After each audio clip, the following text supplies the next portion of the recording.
with Torah, it was black and white. I only had to worry about what God wanted me to do, and what man wanted me to do just didn't matter anymore.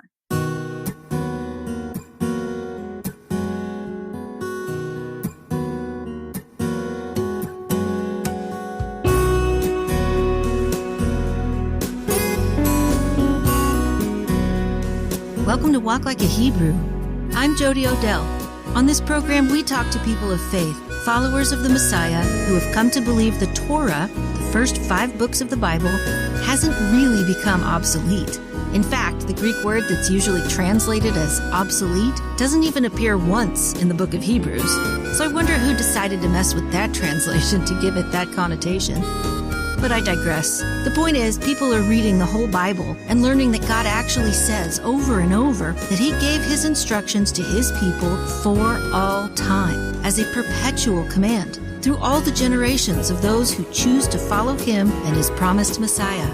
There is not one single caveat in all of Scripture which states the Messiah will nullify even a single one of these instructions. In fact, Messiah Himself said that we shouldn't even think He came to annul even the tiniest, least commandment, as we see in Matthew chapter 5. And please understand that fulfill in this context doesn't mean to bring to an end. I mean, if you and your spouse fulfill your marriage vows, like to love, honor, and cherish in sickness and in health, it certainly doesn't mean your marriage has come to an end just because you fulfill those vows, does it?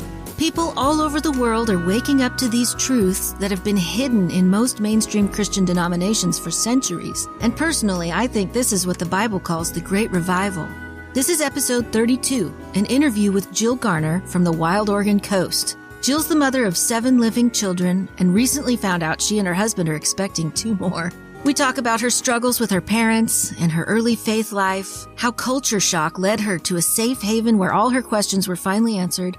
Then we go off topic for a bit as Jill shares her heart about a devastating loss and how abortion laws, which are already evil enough, have yet another horrifying consequence that few even realize is there. Welcome to Walk Like a Hebrew. I'm here tonight with Jill Garner of Oregon. How you doing, Jill? Doing pretty good. I'm glad to hear it. Can you introduce yourself? I'm a stay-at-home mom of 7. We homeschool. My husband is respectful of my faith, but not completely on board, so that keeps life interesting. We just found out that we are expecting twins. They're due in October, so that'll be an interesting change for us. It'll be our first set of multiples. Wow. Congratulations. That's a great blessing, but also a little bit scary. Yeah, it's kind of turned my life upside down right now. Yeah, I bet. How long have you been married? I have been very gratefully married for 12 years. Awesome. So what's your faith background? I grew up Baptist, American Baptist, and there was a period of my childhood where we went to a non-denominational church only because there wasn't a Baptist church convenient. And then my junior year of high school, my parents ripped us out of the non-denominational church that we had basically grown up in and moved us to the new Baptist church that started up and forbid us from talking to or going back to the other church. Wow. And so that caused kind of a crisis in my faith. Because we went from a pretty laid-back church that was very family-focused and very community-focused to a church that was extremely legalistic. The women had to wear skirts to church. You had to keep your shoulders covered. Women were really treated differently. And as a junior in high school, and I was also mostly grown up in the public school, so I had not experienced that at all in life. And so it was very difficult, especially losing community in high school. Wow. Did they ever say why they wanted to move from that one church? For my dad, it was Baptist. He grew up in a Baptist denomination, which I find very odd because as a high schooler, my dad was actually kicked out of the Baptist church because he played saxophone. And one of his class requirements to pass his band class was to play at the school dance. And because he went to a school dance, he got kicked out of the church. Oh, my. And so I always found it so odd then that my dad drug us back into a very rigid church. For my mom, that's a more touchy subject. Okay. You don't have to go into it if you don't want. And so you were still a Baptist when you grew up and started having kids? In my first marriage, my husband was actually Assemblies of God. And I never quite got on track with that I actually went to both churches at that point in time. We would go to an early service with one and a late service with the other church. Wow. And stuff it was kind of to pacify both sets of parents at that point in time. And then during that marriage, we moved from Oregon to Tucson, Arizona. And I went through culture shock because I grew up in rural Oregon. And we literally moved dead center Tucson, the city. I was terrified of driving. I was terrified of leaving the house. And I just prayed about it and decided that I was going to go to the closest church I could find. And that just happened to be a Messianic Jewish congregation. Wow. They met on the Sabbath? Correct. So I had never heard of this. I had tons of questions of my faith. And every time I had questioned anything, I was always told I was rebellious. Oh, yeah. One of the big ones I remember was the Festival of Lights in the New Testament that Jesus went to. What is that? Why is Christmas and Easter not in the Bible? From like early teen years, I really stressed out my pastor and my mother. And so called and had a conversation with this pastor, and he was so friendly, and he actually answered my questions and was really kind. And so I started attending, and it was like I had lived in a dark room my whole life and somebody had turned on the lights and things just made sense. And I got to participate in Passover. The church met on Sabbath, but then they also did small groups during the week. And it was really the small group and the Bible study that we did in the series of books that we worked through that was just eye-opening to me. And from there was just no turning back. There's no way you could go backwards. No, there's no way to go back, is there? No. No. Once you see, you can never unsee. So that was in Tucson? Correct. That was in 2002. My oldest was 16 months old. So my kids have been raised in it their whole lives. Wow. For most people, they have one thing that was the catalyst that just blew open their understanding, Did you have one thing, or was it just, the gentle series of things when you finally came around to it? I guess it was finally getting that answer over Christmas and Easter. I never felt comfortable at Christmas and Easter. And there was always, Passover and these things talked about in the Bible, and I never understood them. I never got them. And all of a sudden they made sense, and it was okay to just follow what was in the Bible. Life got so much simpler. I didn't have to have all these rules of men and whether, because I grew up Easter was white shoes, white gloves, white hats, fancy dresses. There was all these crazy rules, and I never understood why we had to follow them because they weren't in the Bible. And it was this whole outer layer getting sloughed off that I didn't have to carry anymore. I'm a very black and white thinker, and I always felt like following the rules of man and the traditions of man was very gray. It always depended on who you were talking to, which side of the family we were spending it with, which church we went to, because some holidays we spent at our own church, some holidays we drove and spent at my mom's parents' church. Each place did things differently, and you had to know how to act. And with Torah, it was black and white. I only had to worry about what God wanted me to do, and what man wanted me to do just didn't matter anymore. Yes. It was so freeing to let that go. And I've just never, out of respect for my parents, we have attended Christmas dinner at their house and with family just so that they could have all their kids together kind of stuff. And we allow people to bless our children with Christmas gifts, but we don't celebrate it in our home. We've never had a Christmas tree in our home. Yeah. And, it just seems so much simpler. Yeah. Well, my friend Cherie, she always used to say, there's a list. She was so matter of fact, there's a list. If you don't know what to do, consult the list. If it's on the list, do it. If it's not on the list, don't worry about it. Exactly. It is that simple because the Torah defines sin for us. So you don't have to worry about all the other things. I think that's the greatest blessing that I have found with Torah is how much easier I have found parenting because I do have, those questions. I find it gives me a lot of peace. And in finding out that we are expecting again and expecting twins, we've caused quite the uproar and drama in both sides of our family. Oh, I bet. Neither set of parents are happy. They've never been happy with any of our pregnancies. Yes. And it's so freeing. My husband did not grow up in the church.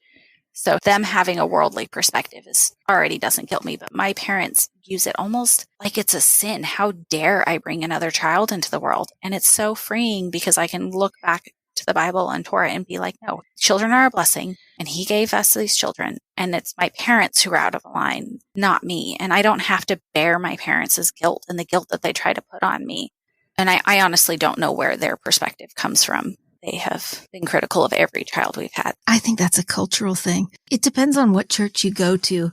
We went to a church when we lived in Seattle that was very much about, have your boy and your girl and then stop, because we're supposed to be good stewards of the earth and we don't want to overpopulate it, right? And then we went to another church that was also a Baptist church that was very much fill your quiver with arrows, let God decide how many children you have. It just depends on what church you go to, how entrenched they are in the culture. And the culture is very anti-life. And so, when the church can't seem to extricate itself from the culture that it's supposed to not be a part of, that's where that comes from. That's where those attitudes seem to come from. Oh, well, the church says we shouldn't have that many kids. I'm not Mormon. I'm not Catholic. Those are the only ones that want you to have all the kids. Yeah, I've seen that in certain churches.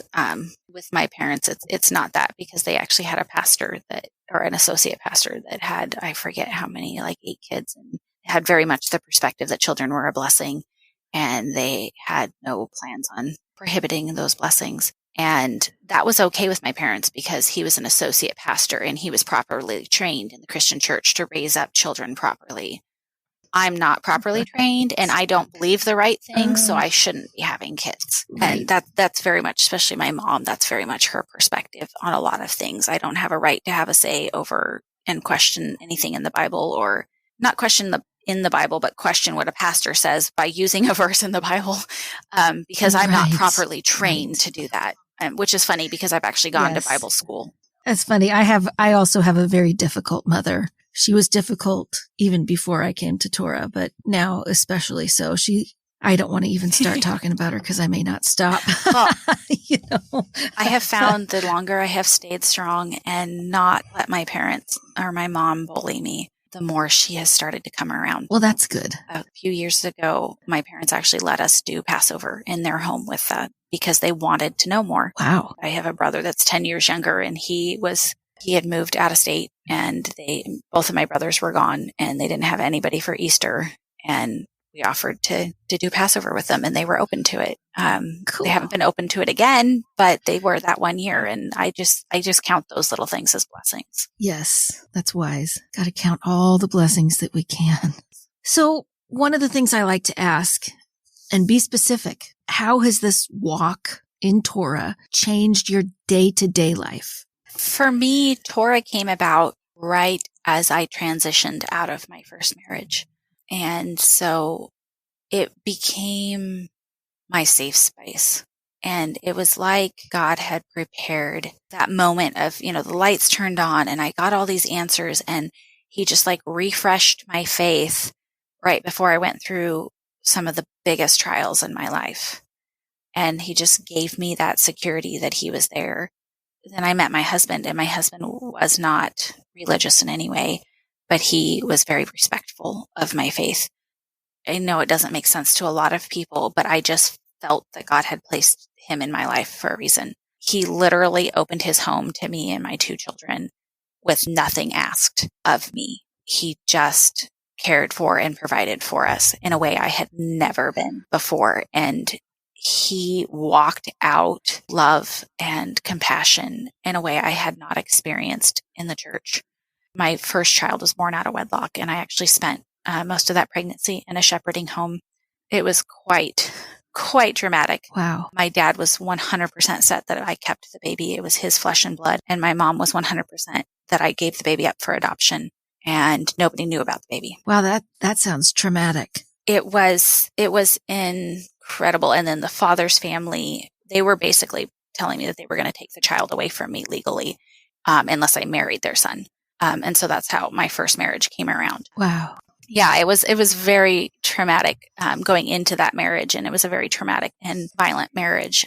And so all of a sudden I was just like this period of peace before the ending and the trauma, because the ending of that marriage was very traumatic too. because my family completely sided with my ex, and pretty much walked away from me then too. Oh, I'm sorry. But I look back now, and the strength I had was completely because I had just learned about Torah, and I was still in that honeymoon period with Torah, where you're just excited and you're just drawing everything in. The hunger and the thirst. And you can't learn enough.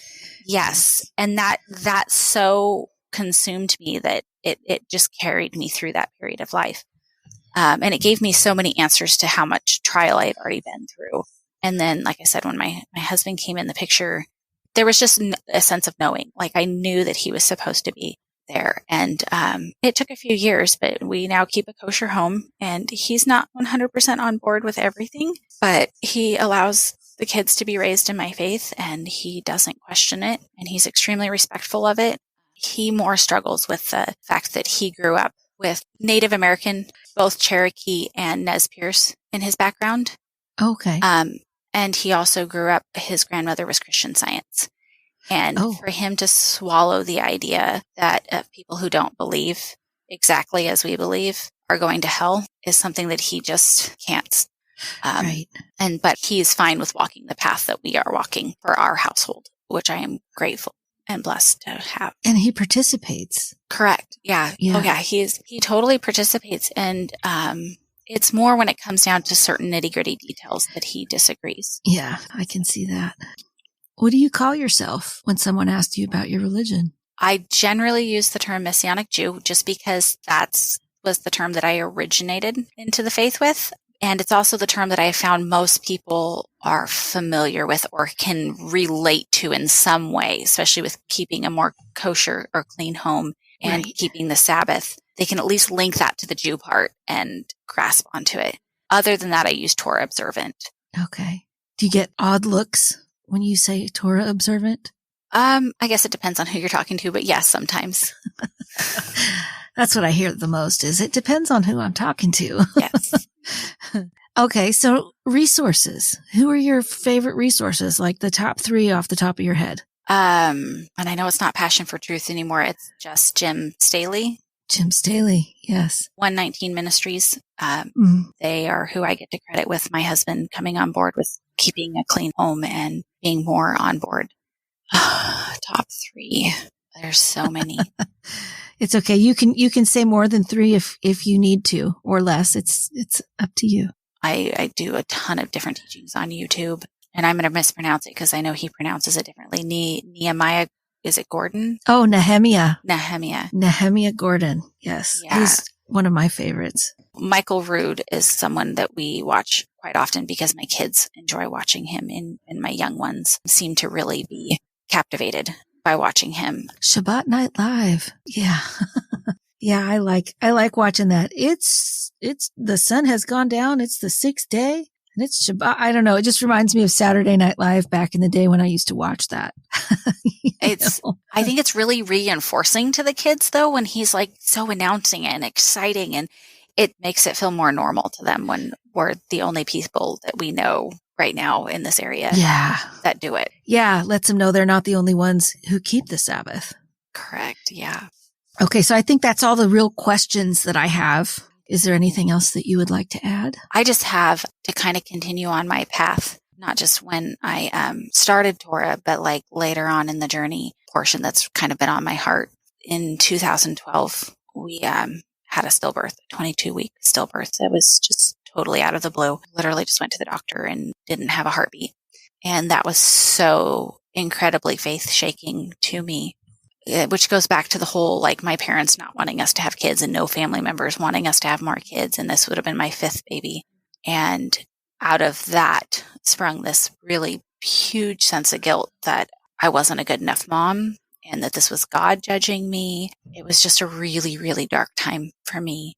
And my husband wasn't on board with my faith. I mean, he was respectful of my faith, but it was my faith and he really didn't want anything to do with it. And he wasn't on board with raising our kids really in it. I mean, we were a blended family, so he was okay with my 2 children being raised in it, but he wasn't quite sure about having his children in it. And out of that darkness, I was put on bed rest. I had complications with that baby's labor and had to have surgery. and was put on bed rest for 3 months.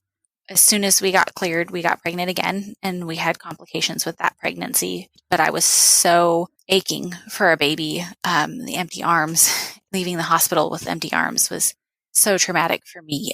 And out of what ended up being another 8 months of bed rest came this refreshing of my faith. It made me stop. And I only had time in life for, the very basics, taking care of my kids, taking care of myself.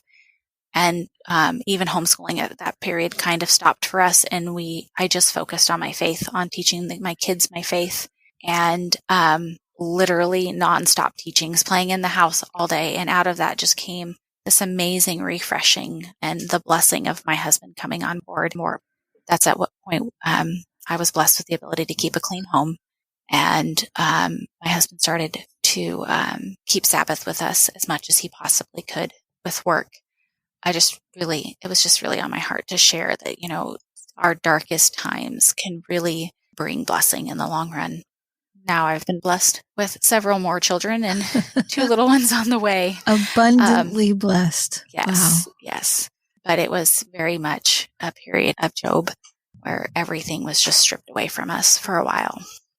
I'm thankful now for the trials that we've been through, because it's like these big, huge foundation stones in our marriage and in my faith that I stand on now, because God's carried us through these things. When other things come and shake us, I'm not blown over by things like I was prior. Yes, I understand. I understand very well. We had just moved to Eastern Colorado, and I had no complications with previous pregnancies. And I actually, within a very, very short period of time, met several women who had what are termed late miscarriages, which is like 16 weeks, the past 16 weeks. And I learned the awful truth that because of abortion laws, babies in some states aren't recognized until they're 22 weeks old. Wow. And both of these women, one lost her baby at 16 weeks and one lost her baby at 20 weeks. They had both stayed home, delivered the baby at home, had both hemorrhaged, because that's very, very common at that point in time, and had to be transported by ambulance to the hospital and have blood transfusions. But both of them had made the choice to deliver those babies at home because they knew if they went to the hospital in Colorado, that baby would be thrown out as medical waste and they wouldn't even be able to treat it as a baby. Oh. And I was unaware of that when I went and found out. And I fortunately had a very caring doctor. Even though we found out that the baby had no heartbeat, she encouraged me to go home and just sit with that for a while. But then I spiked a fever. And then at that point, I had to go to the hospital and have the labor induced. And that was 22 weeks in one day. And because of that one day, I was able to deliver a baby and have it treated as a baby and have my baby cremated and brought home to bury. But that's one of the really sad sides of the abortion fight that I don't think many people talk about. Women are risking their lives to be able to hold their babies and say goodbye to their babies and have their babies treated as babies, because the medical community doesn't always do that. That is heartbreaking. I speak very, very openly about that loss for that reason, and for those women who were both mothers of multiple children, and they put their lives on the line so that their children could hold their sibling and say goodbye. Wow. Just find warrior women quite inspiring. And I feel like somebody needs to speak out for them. It should be able to go both ways. I mean, not that I agree with abortion in any way, shape, or form, but if we're going to have it, then women who want their children should be able to want their children and have them too, safely. The abortion industry should not dictate how women who want their children are treated. Thank you. Thank you. Thank you for listening to Walk Like a Hebrew. Please like and share our Facebook page, subscribe to Walk Like a Hebrew on your favorite podcast app or YouTube, follow us on Instagram, subscribe, follow, comment, and please, if you can, leave us a review. All these things will help get the word out about Walk Like a Hebrew. You can find links to the resources mentioned in this episode in the show notes on your podcast app, or by visiting the link tree in our Instagram bio and on Facebook, or you can visit sheholdsforth.com. As always, many, many thanks to Jack Lane for the music. May Yehovah bless you. We'll catch you next time.